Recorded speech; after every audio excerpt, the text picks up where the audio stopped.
आखिर कौन था सुनील पाल की इस हालत के पीछे? क्या सच में कपिल शर्मा ने उनका करियर बर्बाद किया? क्या सुनील पाल कपिल शर्मा की सफलता से जलते हैं? जुड़े रहिए मेरे साथ, क्योंकि इस कहानी के अंत में आपको जो पता चलेगा वो आपके होश उड़ा देगा। कहानी की शुरुआत होती है साल 2005 से। यह वो दौर था जब टीवी पर सास बहू के सीरियल्स का राज था। तभी एक शो आता है, the great Indian laughter challenge. इस शो में एक लड़का आता है जो बॉम्बे की एक चाय की दुकान पर वेटर का काम करता था। नाम था सुनील पाल। जब सुनील पाल ने शराबी रतन नुराज का किरदार निभाया तो पूरा देश लोटपोट हो गया। उनकी मिमिक्री, उनकी कॉमेडी का जादू ऐसा चला कि वो शो के विजेता बन गए। 2007 में आई film Bombay to Goa superhit रही। सुनील पाल रातों रात सुपरस्टार बन गए। हर जगह सिर्फ उन्हीं का नाम था। वो कॉमेडी के बादशाह बन चुके थे। उनके पास शोहरत थी, पैसा था और फैंस का प्यार था। लेकिन फिर अचानक क्या हुआ? देखते ही देखते यह हंसी खामोशी में बदल गई। जिस सुनील पाल को देखने के लिए लोग टीवी खोलते थे वो धीरे धीरे गायब होने लगे। आखिर क्यों? क्या किसी ने उन्हें में रोका, या फिर पर्दे के पीछे कुछ ऐसी खिचड़ी पक रही थी जिसने उनके करियर को दीमक की तरह खाना शुरू कर दिया था? इसका जवाब छुपा है 2013 के उस साल में, जब एक नए तूफान ने दस्तक दी। ये वो साल था जब भारतीय कॉमेडी का इतिहास हमेशा के लिए बदलने वाला था। एक नया सितारा तेजी से उभर रहा था, कपिल शर्मा।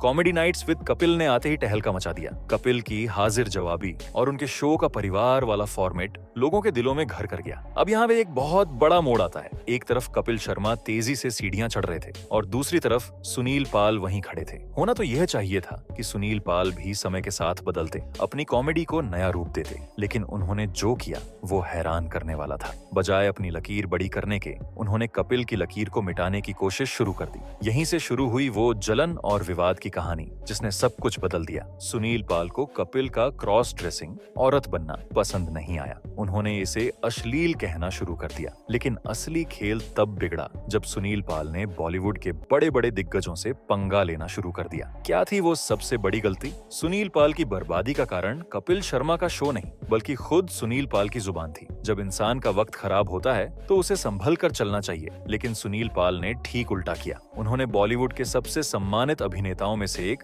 मनोज बाजपेयी पर निशाना साधा। जी हाँ, आपने सही सुना। सुनील पाल ने द फैमिली मैन जैसी वेब सीरीज को कह दिया। हद तो तब हो गई जब उन्होंने मनोज बाजपेयी जैसे लीजेंडरी एक्टर को गिरा हुआ आदमी और बदतमीज तक कह डाला। सोचिए, जिस इंडस्ट्री में आपको काम करना है, आप उसी के सबसे बड़े कलाकारों को गाली दे रहे हैं। इस बयान ने आग में घी का काम किया। बॉलीवुड ने सुनील पाल से किनारा करना शुरू कर दिया। निर्माताओं ने सोचा कि जो इंसान अपने ही साथियों की इज्जत नहीं करता उसे काम क्यों दें। लेकिन सुनील पाल यहीं नहीं रुके। उन्होंने AIB और नए जमाने के कॉमेडियंस को भी बुरा भला कहा। वो हर उस चीज से नफरत करने लगे जो नई थी। यह वो मोड़ था जहां से वापसी का रास्ता लगभग बंद हो चुका था। लेकिन अभी एक और धमाका होना बाकी था। विवादों का सिलसिला यही नहीं थमा। जब पूरा देश कोरोना महामारी से जूझ रहा था और डॉक्टर्स अपनी जान पर खेलकर लोगों को बचा रहे थे, तब सुनील पाल ने एक ऐसा वीडियो जारी किया जिसने सबको गुस्सा दिला दिया। उन्होंने डॉक्टर्स को राक्षस और चोर कहा। उन्होंने आरोप लगाया कि डॉक्टर्स मरीजों को लूट रहे हैं।